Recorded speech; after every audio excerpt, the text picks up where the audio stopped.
Eh bien, bonjour à tous, bienvenue pour ce nouvel épisode du Shop des Titans. Ça faisait longtemps qu'on n'avait pas fait un épisode tous les trois, où on parlait des sujets spécifiques Shopify. Là, aujourd'hui, on va parler de la partie des nouveaux comptes Shopify, et notamment la partie Account Extensibility. Je regarde Thibaut spécifiquement, puisque c'est sa petite spécialité. Tout à fait. Alors, pas tout à fait encore, parce que j'ai pas encore eu l'occasion de beaucoup mettre les mains dans l'extensibility des comptes. Ne me contredis pas. C'est ta spécialité future. Oui, c'est ça. Mais effectivement, sujet important et assez méconnu, je pense, de pas mal de nos clients, le fait que toute la partie compte de Shopify est en train d'évoluer, de la même façon que le checkout a évolué. Et on sait à quel point le checkout, ça a été impactant, donc je pense que les comptes, ça va être impactant aussi, même si évidemment les comptes, c'est moins important que le checkout sur un site de e-commerce, mais ça peut être, n'empêche, très important pour certains sites. Je pense aussi qu'il y a pas mal de nos clients et même juste de e-commerçants qui délaissent un petit peu les parties compte client de leur site, alors que ça peut être des vrais arguments et vraiment être impactant dans l'expérience client globale. Carrément, tout à fait. Donc on a creusé certains sujets spécifiques, chacun un peu de notre côté, parce que comme tu viens de le dire, c'est un truc qui est nouveau, donc il y a des choses qui sont déjà en place, qui fonctionnent. Mais en effet, cette partie Account Extensibility permet justement de créer des petites applications au même titre que pour Checkout Extensibility, où ça, c'est pas encore dispo pour le coup. On peut quand même tester des choses, mais c'est pas actif. Alors que tout le reste, et on l'a vu tout à l'heure avec Ben, il y a pas mal de choses qui sont actives, notamment les changements de paiement, les changements de prénom, nom du client, ouais, etc. C'est ça. En fait, toute la partie des nouveaux comptes est maintenant activée, effectivement, et du coup, n'importe quel e-commerçant sur Shopify peut choisir de passer sur les nouveaux comptes clients. En revanche, effectivement, la partie Extensibility, donc c'est vraiment la partie création d'extensions qu'on peut ajouter dans le compte pour ajouter des fonctionnalités, des choses comme ça. Ça, pour l'instant, c'est en développeur preview, c'est-à-dire que les devs peuvent commencer à tester et à développer des choses, mais on ne peut rien installer pour l'instant sur les sites. Donc ça arrivera, ça, normalement. On a une date de juste la moitié d'année 2024. On n'a rien de plus précis pour l'instant, mais bon, ça devrait pas tarder à arriver. Ouais, carrément. Est-ce que tu veux du coup nous parler un petit peu des différents sujets que tu avais sur la partie des nouveaux comptes, Thibaut? Ouais. Et puis Ben aussi, tu t'en listeras certains. Et après, moi j'en aurai certains également. On va enchaîner comme ça et on pourra en débattre chacun. Ouais, donc alors, juste je vais revenir très rapidement sur c'est quoi ces nouveaux comptes finalement, pour faire la différence, et on va beaucoup parler des différences entre les anciens comptes et les nouveaux comptes. Donc les anciens comptes, Shopify appelle ça les comptes classiques, et du coup il y a les nouveaux comptes qui arrivent maintenant. Donc les comptes classiques, c'était un peu comme le checkout avant, c'est-à-dire qu'on a des fichiers de code dans le thème, et du coup on peut faire ce qu'on veut finalement sur la partie compte, on peut coder des choses parce que ça fait partie du thème, donc vraiment de la chose l'environnement qu'on crée pour votre site. Et du coup ça veut dire que sur les différentes pages de compte, donc la page profil, la page d'index des commandes et la page détail commande, sur toutes ces pages, on peut venir coder et faire vraiment ce qu'on veut en termes de structure, de design. Et ça va changer. Donc ça va maintenant fonctionner un petit peu comme le nouveau checkout de Shopify, c'est-à-dire que c'est quelque chose qui ne sera plus dans le thème, mais qui sera côté serveur de Shopify. Et donc ça veut dire qu'on n'aura plus accès aux fichiers de code. Donc on ne pourra plus coder de nouvelles choses, on ne pourra plus modifier la structure et le design exactement comme on veut, mais du coup on sera comme avec le checkout aujourd'hui, on pourra juste mettre notre logo, nos couleurs, des polices d'écriture, des choses comme ça, mais tout ce qui est structure et design global, c'est des choses qui seront déjà posées par Shopify et qu'on ne pourra plus modifier. Et ça touche aussi les différentes pages du coup, de login, de sign-up, oui. Et aussi de réinitialisation de mot de passe. Oui, exactement. Mais en effet, comme tu le disais, ça vient surtout un peu cadrer la structure qu'on ne pourra plus modifier comme on veut. Mais sur la partie quand même look and feel, tu peux quand même faire des choses, notamment tu montrais Dijo tout à l'heure sur la partie B2B. En fait, ça a été mis quand même à l'image de la marque. Ouais, sur le CSS. Alors c'est des choses en effet relativement basiques. Comme sur le checkout en fait, sur le checkout extensibility où en fait tu as la main pour changer le code couleur, ajouter une icône ou quelques petits éléments, mais c'est du coup très cadré pour essayer de s'assurer que tu gardes quand même cette impression que c'est bien un account Shopify comme le checkout en fait. Carrément. Gage de sécurité. Ouais, exactement. Et du coup, je rebondis sur ce que tu disais. Sur la sécurité, c'était Ben. Non, je crois que c'était Ben sur les pages de connexion. C'est la page de connexion. Donc c'est une première grosse différence entre les anciens comptes et les nouveaux. Quelque chose qui a fait un peu réagir certaines personnes parce que ils trouvent que c'est pas forcément plus simple. Mais maintenant, le système de connexion à un compte est différent. Avant, avec les comptes clients classiques, on rentrait notre adresse email et notre mot de passe et on pouvait du coup accéder à notre compte client. Aujourd'hui, il n'y a plus de mot de passe. C'est-à-dire qu'on rentre juste notre email, ça envoie un mail et dans le mail, on a du coup un code avec 6 chiffres ou 4, je sais plus, et du coup ça on le rentre et ça nous permet d'accéder au compte client. Donc c'est cool parce que ça enlève quand même des frictions pour la création du compte client, quoi. C'est que tu n'as plus besoin de rentrer un mot de passe et tout, tu mets juste ton mail et boum, en gros tu as un compte qui est créé, tu as juste à valider avec le code que tu reçois. Alors ça effectivement c'est un vrai argument de ce système-là, c'est que donc là moi je parlais d'une page de connexion où pour retrouver ton compte client effectivement on te renvoie un mail et tout ça, mais ça veut dire que pour la création de compte c'est pareil, on ne demande pas de mot de passe, et ce qui est vraiment puissant je trouve, c'est que la création de compte elle est automatisée maintenant. Donc en fait quand tu passes commande sur le site sans te créer de compte, le site, donc Shopify, va quand même enregistrer ton prénom, ton nom, ton adresse, etc. Te créer un compte. Donc toi, tu le sais pas, mais ton compte est créé. Et quand tu reviens sur le site plus tard en disant « Ah ouais, mais merde, j'aimerais bien quand même avoir mon suivi de commande pour savoir où ça en est », et ben tu cliques sur l'icône de compte du site, tu rentres ton email, ça va t'envoyer ton mail, tu vas pouvoir accéder au compte, et du coup, tu auras ton historique de commande, et toutes tes informations, nom, prénom et tout ça seront pré-rentrés. Donc tu n'auras pas à te retaper un formulaire pour remettre toutes tes informations et tout ça, que tu as déjà finalement donné pendant la phase de paiement. Il y a une balise, il y a un champ qui est disponible sur l'objet client, le As Account. Est-ce que cet élément-là, il va continuer du coup à exister avec les nouveaux comptes clients ? Est-ce que tu as l'information là-dessus ? Non, je sais pas, ça sera peut-être déprécié parce que finalement, les comptes seront un peu automatiques, je pense, maintenant. Donc, Ah oui, tu veux dire... Parce qu'en fait, avec les anciens comptes, il y a vraiment ce truc-là. Si jamais tu fais une commande en mode one-shot, tu choisis de ne pas te créer de compte, tu as aussi cette liberté de c'est-à-dire que vrai compte officiel. Effectivement, actuellement, il y a 3 typologies. Il y a les personnes qui ont mis leur mail parce qu'ils ont acheté sur ton site, donc le mail est dans la base client, mais il n'y a pas de compte client qui a été créé. Après, du coup, tu as la typologie de ceux qui ont créé un compte client avec un mot de passe et tout ça. Et il y a aussi la typologie de ceux qui ont accepté ou non le marketing, donc les emails de communication. Ouais. Voilà. Et effectivement, je pense que, alors ça sera vérifié, mais je pense qu'effectivement, avec les nouveaux comptes, vu que les comptes sont automatiques, ça va un peu mélanger les deux, quoi. Ouais, ça regroupera sûrement la notion marketing comme tu l'évoques. Ouais, c'est possible. Et donc du coup, juste pour reboucler sur toute cette nouvelle expérience de connexion, donc ça apporte quand même pas mal de points assez positifs. Donc en plus de ce qu'on vient d'évoquer, il y a un côté simplicité qui est important, mine de rien. Alors, on pourra me rétorquer qu'aujourd'hui, un mot de passe, c'est pas gênant parce qu'on a tous des password managers ou Google qui gère tout ça, et finalement, en fait, ça se fait plus vite de mettre un mot de passe auto-rempli que de recevoir un mail et tout ça.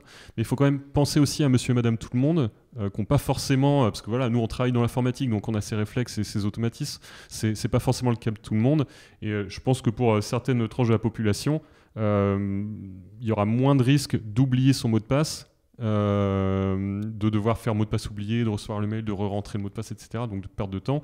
Il y aura aussi moins de risques d'avoir des mots de passe qui sont répétés sur tous les sites et qui sont du coup plus à risque. C'est un peu deux écoles, en fait, ça rejoint un petit peu les logiques de 2FA où en fait c'est aussi un truc pour venir revérifier que c'est pas quelqu'un d'autre qui usurpe ton identité, puisque normalement toi et toi seul a accès à ta boîte mail. Donc il faut quand même avoir cet accès à ta boîte mail pour pouvoir voilà, c'est ça. recopier le code, quoi. Et du coup là on est sur un espèce de semi-2FA. Donc le 2FA c'est quoi ? C'est le Two-Factor Authentication qui est du coup l'authentification à 2 niveaux. C'est-à-dire que généralement on rentre notre email et notre mot de passe, et en plus ça nous envoie un SMS, ce qui permet de doublement checker que c'est nous la bonne personne. Donc là c'est un espèce de semi-2FA parce que tu rentres ton email et ça t'envoie un email. Donc ça vérifie quand même que tu as accès à ta boîte mail. Donc il y a quand même une espèce de sécurité un peu plus que juste un mot de passe. De toute façon, c'est aussi un des buts global de cette refonte de cette partie account, c'est justement resécuriser les données, à la fois pour le client, mais aussi de pouvoir accéder à d'autres données côté, on va dire, e-commerçant, sans que ce soit à risque pour lui que des données fuitent, etc. Exactement. Et c'est d'ailleurs pour ça qu'il y a la partie aussi paiement qui peut être modifiée alors que ce n'était pas le cas avant, etc. Voilà, c'est ça. Avant, en fait, justement, vu qu'on était dans les fichiers du thème, Shopify empêchait qu'on ait accès à trop de choses, justement pour éviter qu'il y ait des problèmes de sécurité et des choses qui fuient. Du coup, ça ne sera plus le cas maintenant, vu que tout sera côté serveur. Shopify va nous donner accès à plus de choses. Donc voilà, c'est un petit peu un espèce de trade où on se dit on perd en liberté de design, mais on va gagner sur des fonctionnalités potentiellement et un peu plus de choses qu'on pourra faire dans ces comptes clients. Donc ça va demander peut-être un peu plus de taf si on doit créer des extensions sur mesure. À côté de ça, il y aura aussi des applications qui vont arriver sur le store, de toute façon, qui vont permettre de faire beaucoup de choses.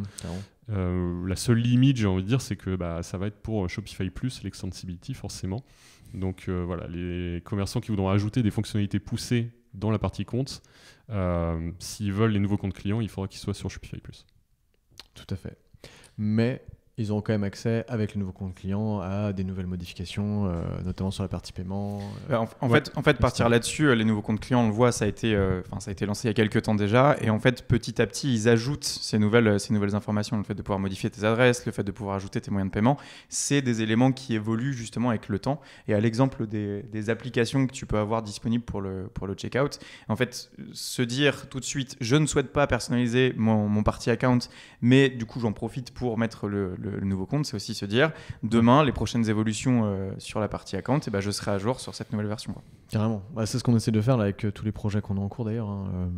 On leur parle de ça, on leur dit qu'il vaut mieux partir sur cette nouvelle version. Et en plus, on a quand même de plus en plus de clients aussi sur Plus pour leur dire en fait, et quand Extensibility sortira, on pourra aussi faire des trucs un peu sympas. Ouais, c'est ça. En fait, c'est un peu dans la phase de réflexion, maquettage, où il faut poser la question au client et savoir est-ce que la partie de compte client, ça sera quelque chose de relativement classique, et dans ce cas-là, on peut partir sur les nouveaux, évidemment, ou est-ce qu'il y a besoin de faire des choses spécifiques. Et si c'est un client qui ne va pas être sur Shopify Plus, dans ce cas, il vaut mieux être sur les anciens comptes clients, parce que comme ça, on pourra coder ce qu'on veut. Ouais. Et si c'est un client Shopify Plus, on peut se dire, OK, on passe sur les nouveaux comptes clients, et une fois que Extensibility sera livré, comme ça, on pourra développer les extensions dont on a besoin. Ça dépend vraiment, je pense, de la complexité, en effet, de ce qui est attendu sur le compte client. Si on prend l'exemple de Néné Paris, avec qui on travaille en ce moment, justement, sur une nouvelle version du compte client. Alors déjà, le fait que les nouveaux comptes clients ne soient pas disponibles avec l'Extensibility tout de suite pose question. Mais en plus de ça, il y a ce sujet de créer plusieurs templates, plusieurs informations justement sur la partie compte client. Et ça, sur le papier, on n'a pas d'informations sur la faisabilité concrète.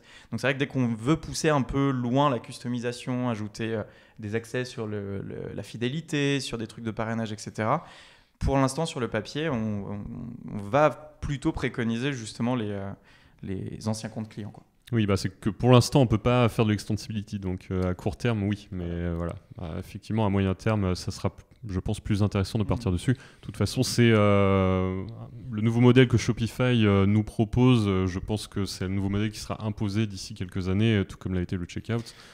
C'est ce que j'allais dire. Je pense que les personnes, en tout cas, qui sont soit sur Shopify Plus ou qui ont vocation à l'être, ont intérêt quand même à partir là-dessus dès maintenant. Parce que là, on le voit, on a vu Ellie de chez Shopify qui a réalerté sur vous êtes encore beaucoup à avoir des clients qui sont sur l'ancien checkout et qui sont sur Shopify Plus, non, parce que c'est ancien checkout tout court d'ailleurs. Il faut absolument que vous les fassiez passer sur le checkout extensibility. Même des clients qui sont sur Shopify Plus. Oui, c'est d'ailleurs le plus grave parce que souvent, c'est des stores sur lesquels il y a des choses très custom qui ont été codées dans le checkout.liquid. Et sauf que à partir de cet été, il y a des choses qui vont commencer à être coupées. Ah oui, non, c'est clair. Et ça risque d'être dommageable pour beaucoup de stores. Non, mais c'est clair. Mais tu vois, on voit bien que ça fait quand même longtemps qu'ils en parlent. Et c'est assez à ton crédit, Thibaut, parce que ça fait longtemps que tu dis non, mais on passe personne sur checkout.liquid parce qu'en fait, ça va être de toute façon déprécié, ça sert à rien. Et en effet, on le voit aujourd'hui, en fait, comme peu ont eu ce discours-là, au final, il y en a beaucoup qui se retrouvent un peu le nez dans le caca. Et là, mois d'août, c'est le 13 août, la fin, donc ça va arriver ultra vite. Ouais. Donc je pense qu'il y en a beaucoup qui vont pas être prêts. Et puis je pense qu'il y en a qui vont le découvrir sur le coup aussi. Ouais, donc notez bien ça.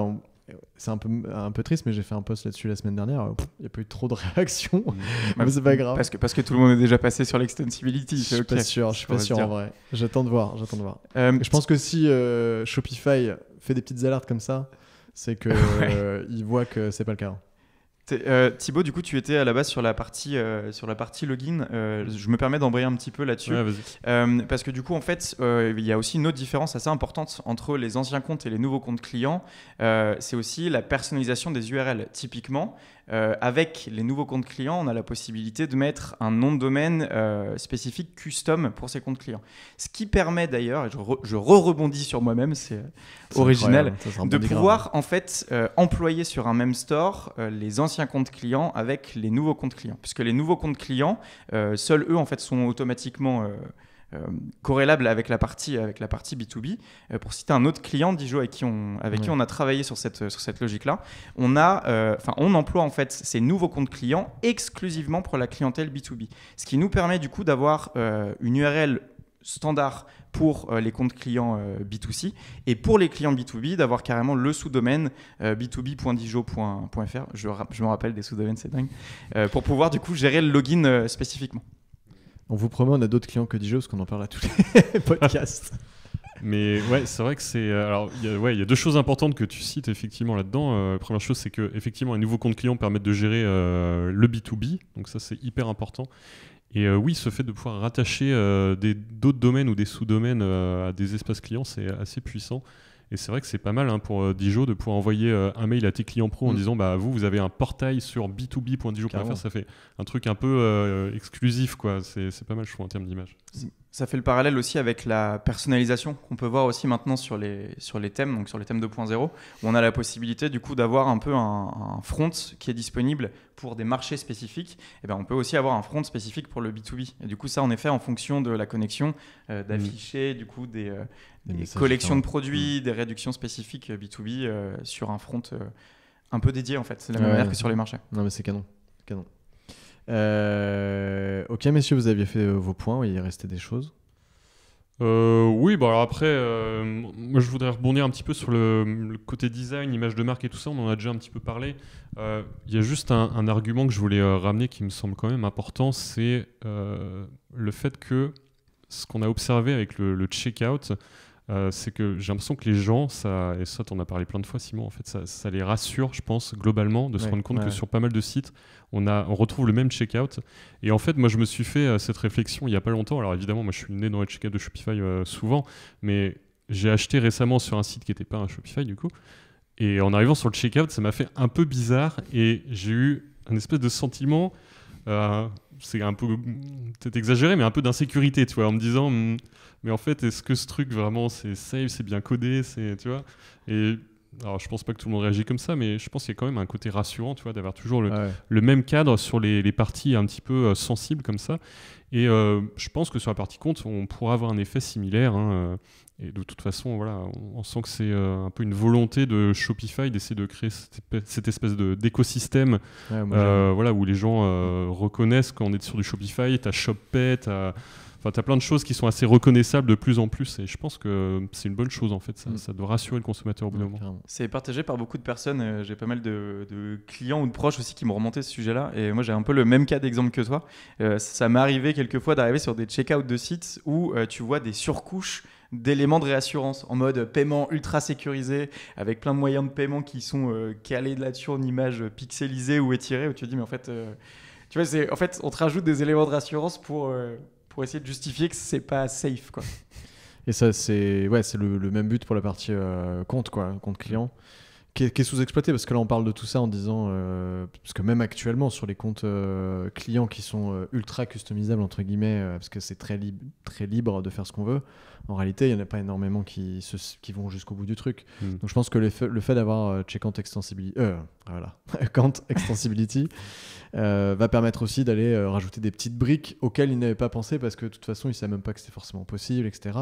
Là comme il y a des choses qui vont être prévues exprès pour et que ça va devenir un peu une convention, bah, ça va arriver comme aujourd'hui le Checkout Extensibility, c'est devenu normal d'avoir une espèce d'upsell, d'avoir une réassurance pour rajouter des produits facilement dans son panier, etc. Sur la partie UX aussi, ils ont fait un truc assez intéressant sur les nouveaux comptes où en effet, tu vois, tout ce qui va être le résumé de tes commandes, tous ces éléments-là, en fait, c'est présent sous format de liste quand tu es sur les anciens comptes clients, un format qui est un peu austère avec ton adresse un petit peu à côté. Et là, sur les nouveaux, de base, tu vas avoir des cartes de tes produits avec ton statut de commande qui est directement mis dessus. Donc, c'est relativement minimaliste. Par contre, tu as tout le concentré d'informations de manière assez épurée et assez en fait stylisée. Donc oui, en effet, par défaut, un client qui ne veut pas trop customiser son account, en fait, il n'y a pas trop de débat. Les nouveaux comptes sont les mieux. Complètement. Et du coup, moi, sur les points que j'avais notés, c'était sur la partie paiement, on en a déjà parlé, mais pour rentrer un peu plus dans le détail, vous allez pouvoir enregistrer des cartes de paiement différentes. Le paiement sera directement enregistré, donc quand vous irez dans le checkout, eh ben, vous pourrez vous n'aurez pas besoin d'enregistrer votre carte. Après, il y aura le code évidemment de sécurité, mais c'est tout. Sera compatible avec ShopPay directement. Donc, c'est-à-dire que si vous n'avez pas forcément de compte ShopPay, mais que vous avez enregistré votre carte dans la partie account, bah, vous pourrez passer par ShopPay sans être obligé de créer un compte parce que c'est relié. Donc ça peut paraître banal, mais en fait, à partir du moment où tu as un compte Shopify, bah, en fait, automatiquement demain, enfin aujourd'hui d'ailleurs, bah, tu as un compte ShopPay qui se crée derrière. Et attention, cette partie quand même de changement de paiement est activée dans le back-office. Donc ça, c'est ce que j'ai lu tout à l'heure. C'est pas automatique. Enfin, c'est pas, tu l'as pas d'office, donc il faut aller l'activer. Donc ça, c'était un des points. On peut modifier son nom et son prénom pour l'expédition. Enfin, on peut changer l'expédition et son nom et son prénom. Ça ne veut pas dire que sur son compte en tant que client dans le site de e-commerce, ça va changer. Mais par contre, sur les données d'expédition, on pourra changer le nom, etc. Donc par exemple, si on veut faire livrer à son conjoint ou sa conjointe à son nom chez soi, mais avec son compte, on peut également. Tu peux faire ça sur les adresses, tu peux faire ça sur les moyens de paiement aussi. Sur les moyens de paiement, tu peux adresser le fait que ce soit telle personne, la CB de quelqu'un ou une CB pro par exemple. Donc, je pourrais prendre ta CB pour mettre sur mes sites pour acheter des trucs. Je veux bien que tu me montres ce que tu veux acheter d'abord. Mais ok. Ça marche. Donc ouais, carrément. Et à l'inverse, si vous avez déjà un compte ShopPay que vous avez créé en amont, eh ben, vous pourrez vous connecter directement à un nouveau compte Shopify aussi. Donc ça, c'est aussi l'avantage, c'est que tu n'as pas besoin de repasser par le système que tu évoquais tout à l'heure, Thibaut, aussi. Donc clairement, ils vont fluidifier le fait de créer un compte. Donc c'est quand même vachement bénéfique pour les e-commerçants, en tout cas en termes d'expérience client, de pouvoir faire du ciblage mailing, ce genre de choses. Et enfin, il faut l'évoquer, il y a quand même un impact sur ces changements. C'est-à-dire que si aujourd'hui vous avez le compte classique et que vous passez sur le nouveau compte, et ben, il ne sera pas possible de retransposer en automatique ce que vous avez déjà. Ça peut paraître évident, mais c'est vrai que certains clients des fois nous disent ok, quand on change de thème on a juste à le transposer, mais en fait ça ne se passe pas comme ça. Là c'est un peu la même chose, c'est comme si vous changiez de thème. Ce que vous aviez sur le custom du thème classique de votre compte ne sera pas transposé automatiquement. En tout cas, il n'y a pas de système pour le faire. Si vous avez créé des automatisations aussi avec la partie compte client aussi, ça ne fonctionnera plus, notamment si c'est avec Shopify Flow. Il faudra les refaire. Parce que je pense qu'en effet, tu parlais tout à l'heure le client has an account ou ce genre de choses. Mais en fait, toutes les balises clients sont peut-être revues. On vous avoue qu'on n'a pas regardé dans le détail exactement lesquelles c'était. Mais il est possible qu'on puisse plus les recapter de la même façon. En tout cas, il faut le refaire, c'est ce que dit Shopify. En revanche, les liens, les URL, les anciennes URL des comptes classiques redirigeront vers les nouveaux quand même. Donc, il n'y aura pas de problème de 404 ou ce genre de truc. Donc, c'est cool. Donc, voilà pour ça. Après j'avais noté des points CRO, mais je pense qu'on va pas le faire aujourd'hui, on le fera une autre fois, ça pourrait être peut-être un peu plus intéressant sur un point CRO, un prochain podcast. J'ai un petit laïus quand même à ajouter sur la synchronisation entre les comptes clients et la partie B2B, qui est quand même un sacré point assez dingue en fait. Justement, c'est déjà réfléchi en fait pour la partie B2B, où en effet en fait on a vraiment cette logique d'entreprise et d'organisation au sein du site en lui-même. C'est-à-dire que si jamais on est une entité où on souhaite acheter à plusieurs les produits de tel site client, on peut créer justement le statut entreprise, avoir plusieurs salariés avec plusieurs droits spécifiques pour passer les commandes sur des zones spécifiques, etc. Donc il y a vraiment une pensée très très forte, alors Shopify Plus évidemment puisque c'est B2B, mais d'avoir cette approche de ok, on facilite toute cette logique de login et d'organisation et d'autorisation entre les organisations et les stores Shopify. Et ça, c'est assez dingue. Ouais, parce que tu as ton suivi de commande en B2B qui est hyper importante, parce que si par exemple Thibaut il va commander quelque chose sur un site et tu y vas après, j'y vais après, il se peut que la même journée, en fait, on y pense tous les trois, on commande le même truc, on dit ah merde. Alors que là, on a déjà le suivi, on saura qu'il y a un autre qui a déjà commandé, donc ça c'est cool.